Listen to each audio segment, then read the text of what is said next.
नमस्कार साथियों। आज हम ट्रैवल से रिलेटेड या सेल्फ ड्राइविंग जर्नी से रिलेटेड कोई बात नहीं कर रहे हैं।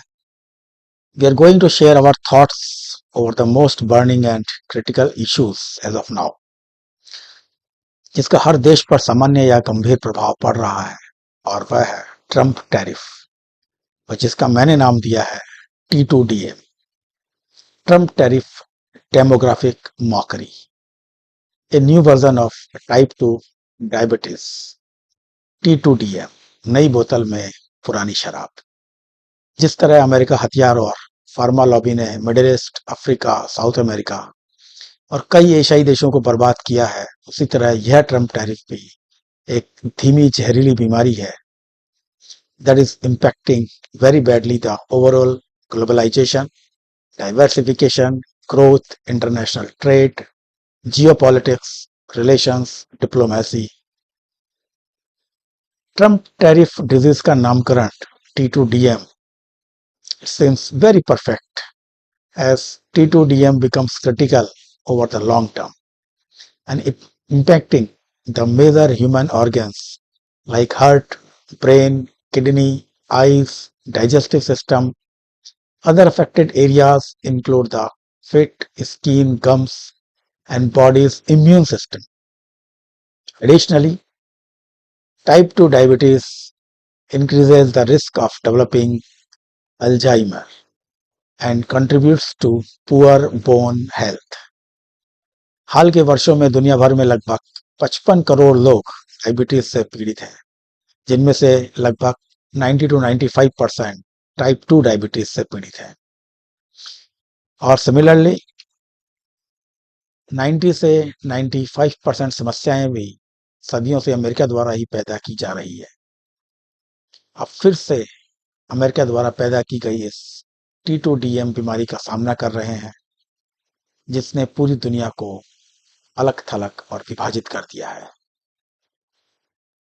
ट्रम्प रेवेन्यू या इनकम बढ़ाने, मैन्युफैक्चरिंग फैसिलिटीज को अमेरिका में स्थापित करने और अपने negative export import trade balance को कम करने के माध्यम से केवल मेक अमेरिका ग्रेट अगेन की टैगलाइन के लिए अपनी इस टैरिफ पॉलिसी को उचित ठहरा रहे हैं, लेकिन वह बिना किसी आधार के पूरी तरह से अनुचित है। Actually, nobody knows what is there in the sleeping brain of Mr. Trump. और ट्रम्प की इस पॉलिसी ने अमेरिका को 10 साल पीछे ढकेल दिया है। ये तो एक 10 साल का बच्चा भी बता सकता है कि जिन चीजों का अमेरिका इंपोर्ट करता है, उनको वहां मैन्युफैक्चरिंग करने के लिए कम से कम 2-3 बिलियन डॉलर्स की फैक्ट्री लगाने के लिए सिर्फ 3-4 महीने ही नहीं होंगे। It will take very long period to establish the manufacturing facilities to replace the imports of these items. Trump की इस टैरिफ पॉलिसी का अमेरिका के अंदर भी बहुत ज्यादा विरोध हो रहा है। बढ़ती हुई महंगाई, बढ़ती हुई बेरोजगारी, बढ़ती ब्याज दर निकट भविष्य में अमेरिका के लिए ही बहुत खतरनाक परिणाम साबित करेगी। वह देश जो अमेरिका का पल्लू पकड़कर अभी तक चल रहे हैं, सिर्फ उन्होंने ही इस ट्रम्प टैरिफ के सामने सरेंडर किया है और इस पॉलिसी को अनिच्छा से स्वीकार किया है, माना यूं कहें कि मजबूरी में स्वीकार किया है। रशिया, जिसके ऊपर यूक्रेन युद्ध के बाद से लेकर अभी तक लगभग 15-20 हजार सैंक्शंस लग चुके हैं, वो अभी भी सीना तान के खड़ा हुआ है। ट्रम्प ने चाइना के ऊपर 150% टैरिफ लगाया, तो चाइना ने भी अमेरिका के ऊपर 150% टैरिफ लगा दिया, और ट्रम्प साहब की अकड़ी हुई गर्दन झुक गई। जो झुकता नहीं है, उसके सामने कितना भी पावरफुल आदमी खड़ा हो, उसकी पावर कम हो ही जाती है। आज तक चीन के साथ अमेरिका की कोई ट्रेड डील नहीं हुई है, और उसके ऊपर किसी तरह का कोई भी एबनॉर्मल टैरिफ भी नहीं है। और इसी तरह से आज भारत भी ट्रम्प के सामने बिल्कुल झुका नहीं है, सीना तान के खड़ा है। वो भारत जो 2014 से पहले अमेरिका और उसके पल्लू पकड़कर चलने वाले देशों के सामने हाथ जोड़कर खड़ा रहता था, आज उनके सामने आंख से आंख मिलाकर बात कर रहा है और सीना तान के खड़ा है। So my dear friends, moral of the story is, अगर कोई भिखारी अचानक किसी अरबपति आदमी के घर के सामने अपना घर बना के खड़ा हो जाए तो अरबपति आदमी को कैसे बर्दाश्त होगा। और यही बात ट्रम्प साहब को और उनके पल्लू पकड़ने वाले दोस्तों को पसंद नहीं आई, और आज के भारत को एक सबक सिखाने के लिए उन्होंने अपने ही पैर पे कुल्हाड़ी मार दी, या ये कहें कि उन्होंने कुल्हाड़ी पर ही अपने दोनों पैर मार दिए। दोस्तों, आज की ये दुनिया सिर्फ जैसे को तैसा या टिट फॉर टैट की नीति पर ही चल सकती है, जैसा कि चीन ने करके दिखाया। ट्रम्प की 150% टैरिफ के सामने चाइना ने भी 150% टैरिफ, और इस भारत के ऊपर लगाए गए एक 50% टैरिफ का मुंह तोड़ जवाब देने के लिए मोदी जी और उनकी टीम के सभी साथी पूरी तरह से प्रयास कर रहे हैं, जैसे drastic GST reforms, strengthening the relationships with major international leaders by constant visits of PM and his team to these countries, exploring the other trading partners for export possibilities, incentives to Indian export manufacturing units, incentives to retain employees to the exporting units which impacted by the Trump tariffs. हालांकि ये Trump tariff हमारे लिए कोई बहुत बड़ा संकट या बहुत बड़ी प्रॉब्लम नहीं है, क्योंकि जैसा अर्थशास्त्री बताते हैं कि इस टैरिफ से सिर्फ हमारे देश के ऊपर 40 से 50 बिलियन डॉलर का ही इम्पैक्ट आएगा, जो कि भारत की पांचवी सबसे बड़ी अर्थव्यवस्था लगभग 4 से 5 ट्रिलियन डॉलर के सामने नेग्लिजिबल है। लेकिन सरकार उन स्पेसिफिक एरियाज का ध्यान रख रही है और उनका समर्थन करने के लिए भी सभी प्रयास कर रही है जो इस ट्रम्प टैरिफ से कुछ ज्यादा प्रभावित होने वाले हैं। And the government is taking care of and putting all efforts to support those specific sectors which are going to get adverse impact of Trump tariff policy. Besides, it is not like that Mr. Trump would stop here only just to impose 50% tariff on India. Now, yesterday only or day before yesterday, he has announced another 200% tariff on medicines or pharma companies. Even he may announce in future much more such actions as we stand firm against Trump tariff, or we would find more alternative methods to set up the laws like partnership with enemies of USA. इसलिए मोदी जी और उनकी सरकार जो कुछ भी कर रही है वो तो सब ठीक है, पर हम 140 करोड़ भारतीय क्या कर सकते हैं? But this population strength could show the world how it can change the game completely just by one decision. वह देखना बहुत जरूरी है, जैसे को तैसा टिट फॉर टैट की सफल रणनीति ट्रम्प साहब की अकड़ को ठीक करने के लिए हम सब लोग मिलकर किस तरह काम कर सकते हैं। सबसे पहले, जितने भी अमेरिकी brands specially food, drinks, garments, beverages, package food items हम लोग बाय या कंज्यूम करते हैं, उनका तुरंत बाइकआउट कर दिया जाना चाहिए।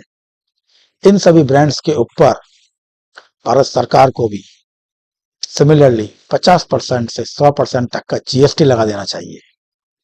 McDonald's, Burger King, KFC, Domino's pizza, Pizza Hut, Subway, Starbucks, Coca Cola, Pepsi, frozen foods, chips, ये बहुत सारी चीजें हैं।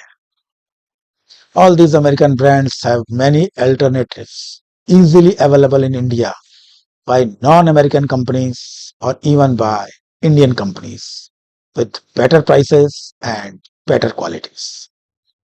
And secondly, most important action can be to impose 50 to 100% GST on any items sale by Amazon or other e-commerce platform of America. This would surely kill many birds with one stone. One side, incremental revenue collection by the government, just like justifying by the Trump tariffs, America will collect billions or trillions of dollars by way of import tariffs.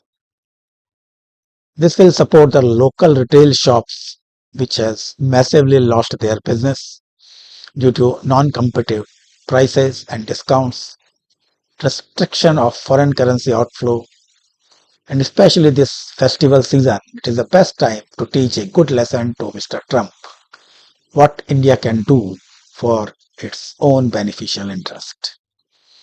और आप लोग कहेंगे कि इन सब से तो भारत के अंदर बेरोजगारी बढ़ जाएगी, लेकिन ऐसा बिल्कुल नहीं होगा, क्योंकि जो भी वैकल्पिक ब्रांड या अल्टरनेट्स आइटम्स हम लोग खरीदेंगे, उसका कंजम्पशन करेंगे, उनकी मांग बढ़ जाएगी और उस मांग को पूरा करने के लिए, उसकी सप्लाई को बढ़ाने के लिए वो कंपनियां जो नॉन अमेरिकन कंपनीज और इंडियन कंपनीज है वो अपनी प्रोडक्शन कैपेसिटीज बढ़ाएंगी, तो यह अनएम्प्लॉयमेंट की या बेरोजगारी की समस्या को तुरंत दूर कर। हिंदुस्तान की 150 करोड़ की जनसंख्या, चाहे वह किसी भी कैटेगरी में आती हो, मिडिल क्लास, लोअर क्लास और अपर क्लास, रोजमर्रा की चीजों का उपभोग इतना ज्यादा है, जैसे food, drinks, garments, beverages, package food items, और इन सभी में से हम अमेरिकन ब्रांड की सभी चीजों को अपनी जिंदगी से बाहर निकाल कर फेंकते हैं,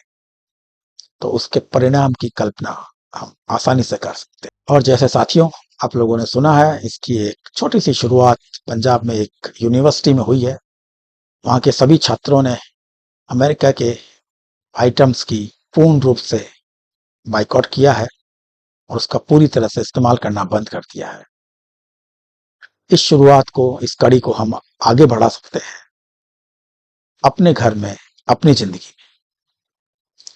एक मोदी जी अकेले कुछ नहीं कर सकते, लेकिन उन्होंने जो एक रास्ता दिखाया है कि वह जो कर सकते हैं वो तो कर रहे हैं, वो जो नहीं कर सकते हैं वो हम 140 करोड़ भारतीय मिलकर कर सकते हैं, वो अकेले नहीं कर सकते। 140 करोड़ भारतीय जंग में मोदी जी के साथ कंधे से कंधा मिलाकर खड़े हो सकते हैं। 21वीं शताब्दी के ये इकोनॉमिक वॉर अब हथियारों से नहीं लड़े जा सकते, सिर्फ कूटनीति और चाणक्य की अर्थशास्त्र नीति से ही लड़े जा सकते हैं। आइए हम सब मिलकर आज एक शपथ लेते हैं कि हमारे घरों में, हमारे दैनिक जीवन में कोई भी अमेरिकन ब्रांड शामिल नहीं होगा। भारत की आबादी मिस्टर ट्रंप को और उनके चाहने वालों को, जैसे मिस्टर पीटर नवेरो, उनको ये एहसास करा दे कि ये आबादी भारत को दुनिया के नंबर 1 पर ले जाने वाली आबादी है। अमेरिका से अकेली मोदी सरकार या हिंदुस्तान की सरकार ही क्यों लड़े? हिंदुस्तान हमारा भी देश है। जय हिंद, वंदे मातरम, भारत माता की जय।